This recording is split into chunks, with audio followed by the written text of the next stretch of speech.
मैं गया था तब मेरे सामने डीआईजी महोदय, एसपी और डीएम आपस में ये डिस्कशन कर रहे थे कि तुरंत गोली चलाने का ऑर्डर लिया जाए। पुलिस गोली हमारे सामने चला रही थी, मैं मौके पे मौजूद था। देखिए, पुलिस के हाथ में देसी कट्टे भी थे। ये जो पंक्ति है आपको पहली बार में पकड़ में आ जाएगी। उन्होंने स्वयं कहा कि दंगाइयों की ओर से गोली फायरिंग हो रही थी, ये उन्होंने स्वयं बोला और स्वयं ही बोल रहे हैं कि पुलिस भी फायरिंग कर रही थी। ये सिर्फ और सिर्फ, मैं फिर दोबारा बता रहा हूँ कि पानी छोड़ देने से हुआ है।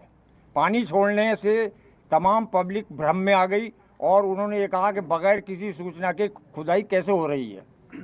एसडीएम कौन थी ये? संबल? एसडीएम संबल ने जिद की वहां पर कि इसका पानी खाली कराया जाए, जबकि एसपी महोदय और डीएम महोदय ये कह रहे थे कि नहीं, डंडे से नाप लो।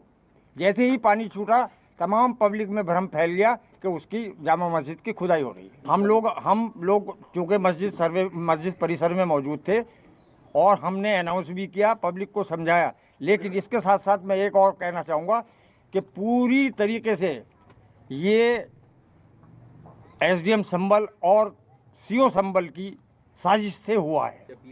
हाँ, मैंने की थी।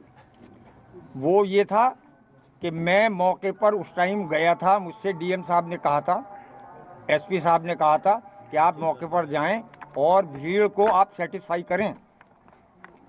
मैं गया था तब मेरे सामने डीआईजी महोदय, एसपी और डीएम आपस में ये डिस्कशन कर रहे थे कि तुरंत गोली चलाने का ऑर्डर लिया जाए। पुलिस गोली हमारे सामने चला रही थी, मैं मौके पे मौजूद था। पब्लिक की तरफ से मेरे सामने कोई गोली नहीं आई। देखिए, पुलिस के हाथ में देसी कट्टे भी थे, ये कहना गलत है। वो एक दूसरे को क्यों मारेंगे? अगर उन्हें फायरिंग करनी थी तो पुलिस की तरफ करते, वो पब्लिक में क्यों करेंगे? ये एक सोचने वाली बात। जो उन्होंने बयान दिया उसको कृपया करके विवेकपूर्ण तरीके से 3-4 बार सुनिए। ये जो पंक्ति है आपको पहली बार में पकड़ में आ जाएगी। उन्होंने स्वयं कहा कि दंगाइयों की ओर से गोली फायरिंग हो रही थी, ये उन्होंने स्वयं बोला और स्वयं ही बोल रहे हैं कि पुलिस भी फायरिंग कर रही थी। कभी बोल रहे हैं कि पुलिस अपने असले से फायरिंग कर रही थी, कभी बोल रहे हैं कि तमंचे से फायरिंग कर रही थी।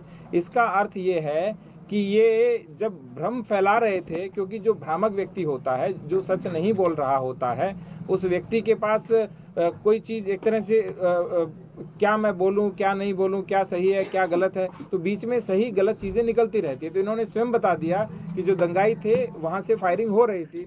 वैसे कुछ उनका वीडियोस वगैरह वायरल हो रहा था, हम लोग उसको वेरीफाई कर रहा था। एक्चुअली उन्होंने कुछ कॉन्ट्राडिक्ट स्टेटमेंट दिया था और उसीलिए उनका हम लोग लिया कि पूछताछ कर भाई आपने स्टेटमेंट किस आधार पर दिया, क्या है आपके पास है, और उसको उनसे बातचीत करने में जो उनके स्टेटमेंट है उस पर कुछ शांति भंग हो सकता है, उसके बाद उनके क्लैरिफिकेशन देने के लिए उनसे बुलाया, हम लोग बातचीत करवा रहे हैं। और ये मुझे बुलाया गया था, मैं आ गया।